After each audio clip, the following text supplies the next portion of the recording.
சூர்யா கிருஷ்ணமூர்த்தி, இன்றைக்கு நீதிபதிகள் எழுப்பியிருக்கக்கூடிய அந்த கேள்வி ஆளுநர் தரப்பில் வைத்திருக்கக்கூடியது, குறிப்பாக பல்கலைக்கழக துணைவேந்தர் என்பது எவ்வளவு பெரிய மிக முக்கியமான பொறுப்பு, அதை அரசு மட்டுமே முடிவு செய்யணும்னு நினைக்கிறீங்களா அப்படின்னு எழுப்பியிருக்கக்கூடிய கேள்வியை எல்லாம் எப்படி பார்க்கிறீர்கள்?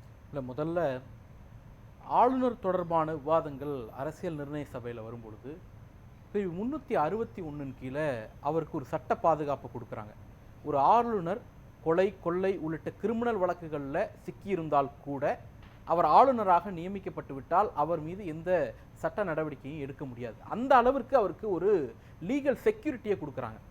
அது குறித்து கேள்வி கேட்கப்படுது, அந்த ஹவுஸ்லேயே கேள்வி கேட்கப்படுது. என்னன்னா, அரசியல் சாசனம் எல்லாருக்கும் போதும், சிட்டிசன் ஆனவங்க எல்லாரும் சமம், அப்படி இருக்கும்போது ஆளுநருக்கு மட்டும் ஏன் இந்த சிறப்பு பாதுகாப்பு அப்படின்னு கேட்கும்போது அரசியல் நிர்ணய சபையினுடைய டிராஃப்டிங் கமிட்டியிலிருந்து ஒரு பதில் சொல்லப்படுது. என்னன்னா, கண்ணியத்திற்குரியவர்கள், மேன்மைக்குரியவர்கள் அந்த பொசிஷனுக்கு வருவாங்க, அவங்கள நம்ம ஒரு கோர்ட் நடவடிக்கைக்குள்ள இழுக்கிறது அப்படிங்கிறது அரசியல் பழிவாங்கும் நடவடிக்கையாக மாறிவிடக்கூடாது அப்படின்னு சொல்றாங்க. அப்போ அவர் எக்ஸம் பண்றாங்க.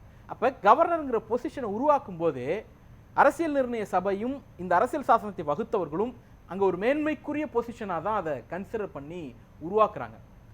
வழக்கு யார் வேணாலும் போடலாம், நீங்கள் போடலாம், நான் போடலாம், சார் போடலாம், யார் வேணாலும் போடலாம். ஆனால் ஒரு நீதிமன்றம் அந்த வழக்கை அட்மிட் பண்ணுது அப்படின்னு சொன்னால் அதில் ஒரு மினிமம் பிரைம் ஃபேசி இருக்கு, இது விசாரணைக்கு தகுந்தது, உகந்ததுன்னு கருதுனாதான் நீதிமன்றம் அட்மிட் பண்ண போகுது. அப்போ தமிழ்நாடு அரசினுடைய வழக்கு எப்போ அட்மிட் ஆகி அதற்கு தொடர்ச்சியான விசாரணை நடக்கும்போதோ ஆளுநர் அந்த பதவிக்குரிய கண்ணியத்தை அவர் கெடுத்து விட்டார்னு அர்த்தம். அப்போவே தார்மீக பொறுப்பேற்று அவர் அந்த பதவியை விட்டு விலகியிருக்கணும். ஏன்னா மேன்மைக்குரியவர்கள், கண்ணியத்திற்குரியவர்கள் வருவாங்க, அதனால அவங்களை கோர்ட்டுக்கெல்லாம் இழுக்காதீங்கன்னு சொன்ன அந்த ஃப்ரேம் ஒர்க் இருக்குல்ல, அதை மீறி விட்டார். அப்போ நீங்கள் சொல்லலாம் அரசு தான் மீறினுச்சுன்னு. அரசு வேறு வழி இல்லாமல் நீதிமன்றத்தை நாடுது, அதில் நியாயம் இருக்கிற காரணத்தினால தான் நீதிமன்றம் அந்த வழக்கே அட்மிட் பண்ணுது. ஸோ ஒரு ஒரு கண்ணியத்திற்குரிய பொசிஷனில் உட்காந்துருக்கோம்னா இவர் அதை ராஜினாமா பண்ணிட்டு போயிருக்கணும். அந்த தார்மீகத்தை அவர்கிட்ட நாம எதிர்பார்க்க முடியல. இது ஒன்று. ரெண்டாவது, சார் சொன்னாங்க இப்போ 152 பில்லுக்கு அவர் ஒப்புதல் கொடுத்துட்டாரு அப்படின்னுட்டு. அது அல்ல பிரச்சனை. நாங்கள் கேட்கறது இந்த 10 பில்லு தான். 152 பில்லு கொடுப்பாரு, 10 கொடுக்க மாட்டாரு அப்படிங்கிற ப்ரொவிஷனையும் அந்த அதிகாரத்தை யாரும் அவருக்கு கொடுக்கல. மாநில சட்டமன்றம், மக்களால் தேர்ந்தெடுக்கப்பட்ட சட்டமன்றம், ஒவ்வொரு மக்களும் தன்னை யார் ஆள வேண்டும் என்று தீர்மானித்து அனுப்பி வச்ச சட்டமன்றம் ஒரு பில்லை பாஸ் பண்ணி அனுப்புதுன்னா அதன் மீது முடிவெடுக்க வேண்டிய இடத்தில் அவர் இருக்கிறாரே தவிர அதை நிறுத்தி வைப்பேன் அப்படின்னு சொல்லக்கூடிய இடம் அவருக்கானது இல்லை. அப்ப உச்சநீதிமன்றத்தை நாடி அரசு தான் நினைச்ச சட்டத்தை எல்லாம் சட்டமாக்கிக்க நினைக்குது அப்படின்ற ஒரு வாதத்தையும் இன்னைக்கு வச்சிருக்கிறார். அது ஒரு அரசுடைய நோக்கம் ஒரு பிரச்சனையை தான் விரும்பக்கூடிய விஷயத்தை சட்டமாக்கணுங்கிறது தான். இதுல என்ன பிரச்சனை? மக்கள் எங்களுக்கு அந்த மேண்டேட்டை கொடுத்துருக்காங்க, அது சரியா தப்பாங்கிறது விவாதிக்கிறதுக்கு தான் சட்டமன்றம் இருக்கு. ஒரு அரசு ஒரு சட்டம் கொண்டு வருது, அந்த சட்டம் தப்பு அப்படின்னா அது விவாதிக்கிறதுக்கு தான் உள்ள எடப்பாடி பழனிசாமி இருக்கார், அது விவாதிக்கிறதுக்கு தான் உள்ள பிஜேபி இருந்து நயினார் நாகேந்திரன் போய் உட்கார்ந்துருக்காரு. அது சரியா தப்பான்னு விவாதிக்க வேண்டிய இடத்துல நீங்க கிடையாது. மக்கள் அந்த மேண்டேட்டை அரசு கொடுத்துருக்காங்க, அது ஒரு சட்டம் நிறைவேற்றுது, நீங்க தான் மறைமுகமா அதுக்கு முட்டுக்கட்ட போடுறீங்க. நேர்வழியில் அரசு ஒரு பில்லை நிறைவேற்றுது, சட்டமாக்குறதுக்கு கவர்னர் உங்களுக்கு இல்லாத பவரை கொண்டு வந்து வச்சுக்கிட்டு தடை போடுறீங்க. அதை நீக்குவதற்காக நாங்கள் நிவாரணத்துக்காக தான் நீதிமன்றத்தை நாடுறோமே தவிர வேற ஒன்றும் அதில் கிடையாது. இல்லை, அவங்க சட்டமன்றத்தில் யாரும் கண்டுக்கல, அரசு ஒரு தப்பான சட்டத்தை நிறைவேற்றிடுச்சு அப்படின்னு சொன்னா நீதிமன்றம் இருக்கு, வழக்கு போடுங்க, வழக்கு போட்டு நிவாரணம் வாங்கிட்டு போங்க. மக்களால் தேர்ந்தெடுக்கப்பட்ட ஒரு அரசு ஒரு விஷயத்தை செய்யணும்னு நினைக்குதுன்னா அதற்கான உரிமை அதற்கு இருக்கிறது. அப்ப அதை தான் நீதிமன்றம் இன்னைக்கு ஆளுநரை நோக்கி கேட்டிருக்கிறாங்க. அரசு வித்ஹெல்ட் பண்ணிட்டாரு, உங்களுக்கு 3 ஆப்ஷன் இருக்கு, சாரே சொன்னாரு. ஒன்னு திருப்பி அனுப்பலாம், இல்ல அதை நிறைவேற்றலாம், பாஸ் பண்ணலாம், இல்ல குடியரசுத் தலைவருக்கு ரெஃபர் பண்ணலாம். வித்ஹெல்டுங்கிறது எங்க இருந்து வந்துச்சு? இவரே சொல்றாரு, வித்ஹெல்டுனாலே நான் திருப்பி அனுப்பிட்டது தான் அர்த்தம் அப்படின்னு யூபிஎஸ்சி மாணவர்களை கூப்பிட்டு வச்சு பேசினார். வித்ஹெல்டு நான் நிறுத்தி வச்சிருக்கனாலே அது செல்லாதாயிடுச்சு, திருப்பி அனுப்பப்பட்டது அப்படின்னு தான் அர்த்தம் அப்படிங்கிறாரு. அப்ப அவருக்கு இருக்கிற ஆப்ஷன் ஒன்று தான், திருப்பி அனுப்பணும், இல்ல ஏத்துக்கணும், இல்ல மேல அனுப்பிடணும். வித்ஹெல்டுங்கிறதே இவருக்கு இல்லாத ஒரு பவர் தான். அதனால தான் இன்னைக்கு நீதிமன்றம் கேட்டுக்குது, அவருக்கு அவரே ப்ரொசீஜரை உருவாக்கிட்டாரா? நீதிமன்றத்துடைய கேள்வி அதுதான். வித்ஹெல்டுன்னு அட்டர்னி ஜெனரல் போய் சொன்னப்ப இது என்னங்க அவரே ப்ரொசீஜர் உருவாக்கிட்டாரான்னு கேட்கறாங்க. எந்த செக்ஷன் படி இதை உருவாக்குனாருன்னு கேட்கறாங்க. 200 ஆர்டிகல் 200 தவிர வேற ஏதாவது பவர்ஸ் அவர் யூஸ் பண்ணியிருக்காரா அப்படின்னு கேட்கறாங்க. அப்ப 200 தான் ஒரு பில் மீது அவர் முடிவெடுக்கக்கூடிய அதிகாரத்தை கொடுக்குதுன்னா வேற பவர், வேற அதிகாரம் வேற செக்ஷன்ஸ்ல இருந்து வரல. பில்லு மீது அது முடிவெடுக்கிறதுக்கு 200 தான். அதுல தெளிவு இல்லைங்கிறத அதாவது அதன்படி அவர் முடிவெடுக்கலங்கிறத நீதிமன்றமே சொன்னதாகத்தான் நாம இதுல புரிஞ்சுக்க வேண்டியிருக்கு. இது ஒண்ணு. இல்ல இன்னொரு பக்கம் அவர் இந்த வித்ஹெல்டு குறித்து நீங்க 200 சொல்லும் போதும் அவர் என்ன சொல்றாரு அப்படின்னா, இது நான் குடியரசுத் தலைவருக்கு அனுப்புறது அப்படிங்கிற எனக்கு இருக்கக்கூடிய அந்த அதிகாரத்தை தானே பயன்படுத்தியிருக்கேங்கிறதா இன்னொரு இடத்துல ஆளுநர் தரப்புல வைக்கக்கூடிய வாதமா இருக்கு இல்லையா? அவர் தானே சொன்னாரு வித்தல்னா ரிட்டர்ன் பண்ணிட்டோம்னு அர்த்தம்னு. அப்ப அந்த அடிப்படையில தான் நம்ம பார்க்க வேண்டியிருக்கு. இன்னொரு முக்கியமான விஷயம், இந்த கேஸை பொறுத்த வரைக்கும் சார் சொன்னாங்க ஒருவேளை சார் அந்த கேஸை ஃபாலோ பண்ணலை அப்படின்னு நினைக்கிறேன். ஏன்னா ஒரு மசோதாவை ஆளுநருக்கு அனுப்புகிறோம், அந்த மசோதா ஹவுஸுக்கு திரும்பி வருது, சட்டமன்றத்துக்கு திரும்பி வருது. அதில் திருத்தம் மேற்கொண்டோ திருத்தம் மேற்கொள்ளாமலோ திருப்பி அனுப்பப்பட்டால் அது சட்டமாகி விட்டது என்று பொருள். தமிழ்நாடு அரசு சொல்லலை, அட்டர்னி ஜெனரல் ஆளுநர் சார்பாக ஆஜரான ஒன்றிய அரசின் அட்டர்னி ஜெனரல் நீதிமன்றத்தில் சொல்றாரு, அரசு திருப்பி அனுப்பிடுச்சுனால அது சட்டம் தாங்க, 2வது முறை வந்துருச்சுன்னா அப்படின்னுட்டு. அப்ப அதை நாம புரிஞ்சுக்க வேண்டியது இருக்கு. 2 3வது விஷயம் அதுதான் நான் கேக்குறேன். ஆனா அப்படி அனுப்பப்பட்ட அதுதான் கேஸ்.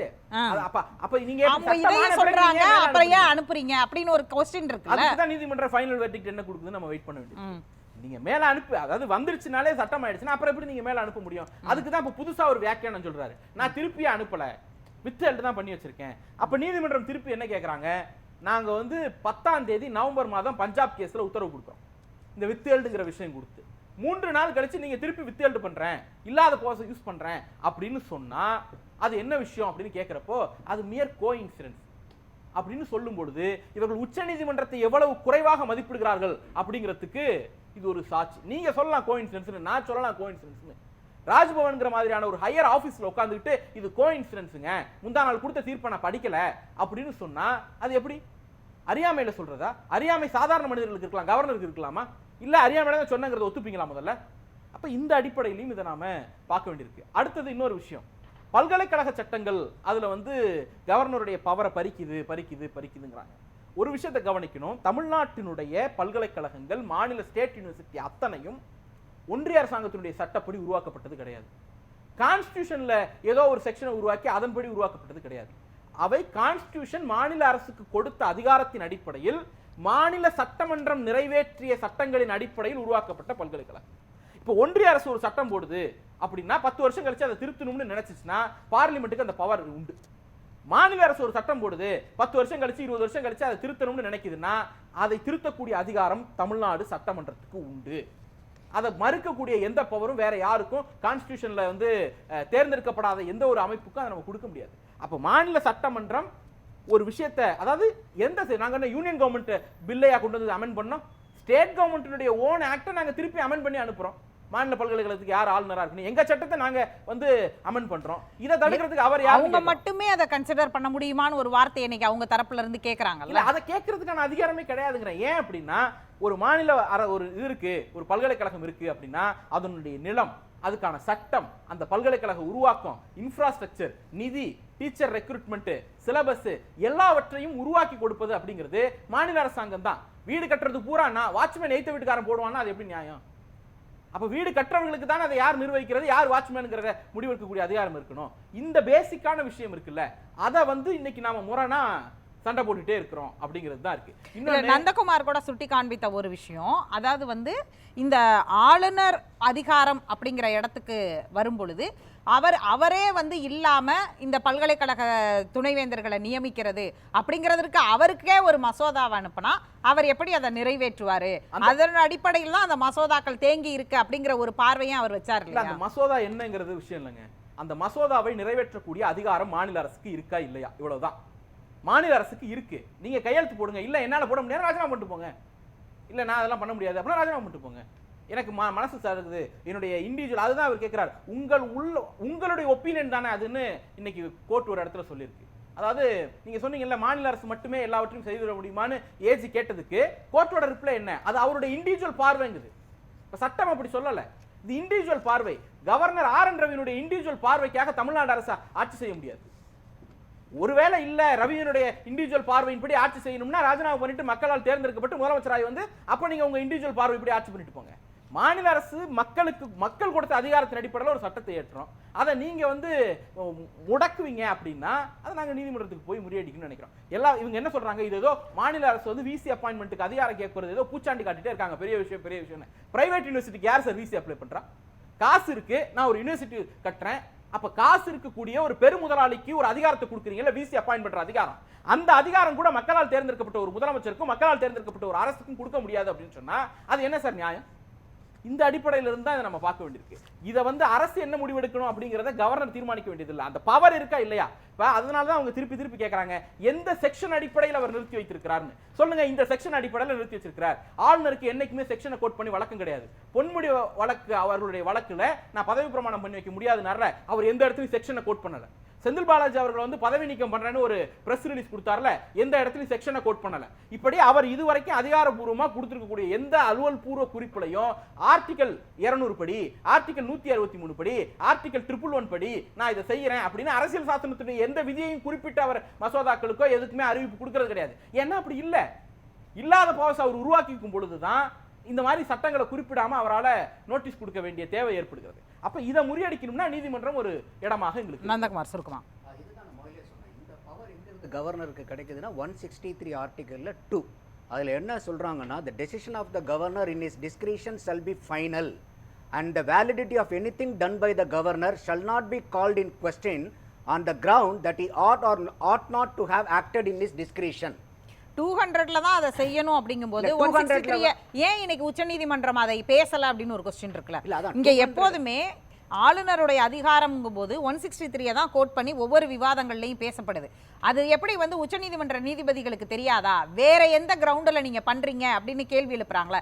இல்ல ஆளுநர் தரப்புல இருந்தும் 163 இன்னைக்கு அவங்க கோட் பண்ணவே இல்லை. நாங்க அது எங்களுக்கு அந்த 163ல ஒரு அதிகாரம் இருக்கு அப்படின்னு சொல்லல. அதுக்கு தான் உச்சநீதிமன்றம் என்ன சொல்லுது அப்படின்னா, எந்த ஆதாரங்களும் ஆவணங்களும் இல்லாமல் மசோதாக்களை நிறுத்தி வைத்ததற்கு ஆதரவாக வாதிடுவதை ஏற்க முடியாது அப்படிங்குது. இல்ல அதுதான் நான் இப்ப என்ன சொல்ல வரேன்னா, இவர் நண்பர் சொன்ன மாதிரி வந்து ஏன் இந்த மாதிரி கவர்னர் பண்றாருன்னா, இது ஒரு லூப்போல் இங்க இருக்குன்ற. இல்ல இந்த 200ங்கிறது வந்து நம்ம ஒரு பில்ல அனுப்பும் போது அதுக்கு வந்து கன்சென்ட் கிடைக்குதா, இல்ல கன்சென்ட்டை வித்ஹோல்ட் பண்றாங்களா, இல்ல பிரசிடென்ட்டுக்கு ஃபார்வர்ட் பண்றாங்களா, இதெல்லாம் வந்து பில்லுக்கு அசென்ட்டுக்கும் வித்ஹோல்டிங் தி அசென்ட்டுக்கும் உண்டானது ஆர்டிகல் 200. இந்த ஆர்டிகல் 163(2) வந்து நீங்க அவருடைய மனச்சான்றின் படி அவர் நடக்கணும், இருந்தாலும் அவர் மனச்சான்றின் படி நடக்கலனா கூட அதை நீங்க கோர்ட்ல கூட क्वेश्चन கேட்க முடியாதுங்கிறது இந்த ஆர்டிகல் சொல்லுது. அதுதான் பார்க்கறோம். ஆர்டிகல் 163 அவருக்கு டிஸ்கிரிப்ஷன் கொடுத்திருக்கு. அந்த டிஸ்கிரிப்ஷனை பயன்படுத்தி தான் நான் வித்ஹோல்ட் பண்ணிருக்கேன் அப்படினா இன்னைக்கு நீதிமன்றத்துல அவங்க சொல்லிருக்கலாம். அத சொல்லல. ஒண்ணு. ரெண்டாவது, நாம பேசுறது பூரா ஆர்டிகல்ஸ் விஷயம் தான். ஒரு விவகாரத்தின் மீது எப்படி முடிவெடுப்பது அப்படிங்கிறது, ஒரு பில்ல அனுப்புனா என்ன பண்ணணும் என்ன பண்ண கூடாது அப்படிங்கிறது அது முழுக்க டிஃபைன் பண்ணி வச்சிருக்கிறது 200ல தான். 163 ரெஃபர் பண்ணுங்கன்னு 200ல எந்த இடத்துலயும் குறிப்பிடல. அப்ப 160 டிஸ்கிரிப்ஷன் வந்து எல்லா விஷயத்துக்கும் டிஸ்கிரிப்ஷன் கிடையாது. அவருக்கு சில பிரத்யேக விருப்புரிமை இருக்கு அப்படின்னு சொன்னா அது அரசியல் சாசனத்தின் விருப்புரிமை தானே தவிர ஆளுநர் ரவி என்கிற இண்டிவிஜுவலோட விருப்புரிமை கிடையாது. இப்ப உதாரணத்துக்கு நான் சொல்றேன் சார், நான் முடிச்சிடறேன். ஒரு பெரும்பான்மை இல்லாத ஒரு எம்எல்ஏக்கள் ஒரு அரசியல் குழப்பம் வருது, அவருக்கு பெரும்பான்மை இருக்கா இல்லையான்னு தெரியல. அப்படிங்கும் பொழுது அவர் டிஸ்கிரிப்ஷன்ல முடிவெடுக்கலாம். நீங்க போய் 7 நாள்ல ப்ரூவ் பண்ணுங்க, 5 நாள்ல ப்ரூவ் பண்ணுங்க, அதுல தான் விருப்புரிமை இருக்கே தவிர ஒரு பில்ல நான் வச்சுக்கணுமா வேணாமாங்கிறதுல அவருக்கு விருப்புரிமை எல்லாம் கிடையாது. இது பல உச்சநீதிமன்ற தீர்ப்புகள்ல மேற்கோள் காட்டப்பட்டு ஃபைனல் பண்ணப்பட்ட விஷயம். அதனால தான் இன்னைக்கு உச்சநீதிமன்றத்துல அவர் 163 கோட் பண்ணல, இல்லன்னா கோட் பண்ணிருப்பாங்க. இல்ல இது எந்த இடத்துல இந்த வந்து 163 வருதுனாவே council of ministers to aid and advise கவர்னருக்கு கீழே தான் இந்த இதே வருது. அப்ப இந்த பில்லு பாஸ் பண்றதே வந்து கவர்மெண்ட்டும் அந்த கவுன்சில் ஆஃப் மினிஸ்டரும் தான் அனுப்புறாங்க. அதுல தான் வந்து இந்த செகண்ட் போர்ஷனா இது வருது. இப்ப நமக்கு வந்து கவர்னர் செய்யறதுல உடன்பாடு இல்ல. நமக்கு திருப்பி நம்ம என்ன சொல்றோம், சர்க்காரியா மாதிரி ஒரு மாசத்திலே கவர்னர் வந்து எஸ்ஆர் நோ சொல்லிட்டு திருப்பி ரெக்கமெண்ட் பண்ணணுங்கிறோம். அதுல நமக்கு மாற்று கருத்து இல்ல. ஆனா கவுன்சில் ஆஃப் மினிஸ்டர்ஸ்க்கு கொடுக்கக்கூடிய ரெக்கமெண்டேஷனுக்கு மினிஸ்டருடைய கவர்னர் வந்து அவருடைய டிஸ்கிரிப்ஷன் யூஸ் பண்ணலாம்னு கொடுக்குது. அந்த இடத்துல தான் நான் வந்து அந்த பாயிண்ட சொல்றேன். அப்ப வந்து இப்படி ஒத்துக்கலாம். இல்லன்னா நான் இந்த கோர்ட்ல இந்த பாயிண்ட் இல்லனா என்னைக்கோ அது முடிஞ்சிருக்கும். அப்படி வச்சுக்கலாம். as soon as possible அப்படிங்கறத எடுத்துட்டு 1 month போடுங்க அப்படின்னு சார் சொல்றாங்க. அது ஒரு அற உணர்வின் வெளிப்பாடு. ஒரு மாசத்துக்குள்ள ஆளுநர் வெளிப்படணும். அப்ப வெங்கடேசன் சாருக்கு இருக்கக்கூடிய அந்த அற உணர்வு ஆளுநர் ரவிக்கு இல்லங்கறத எடுத்துக்கலாமா? நந்தகுமார் இல்ல கிராமர் தெரியல. நந்தகுமார் அவர் பேர். நந்தகுமார் சாருக்கு இருக்கக்கூடிய அந்த அற உணர்வு ஆளுநருக்கு இல்ல, கிராமர் தெரியல.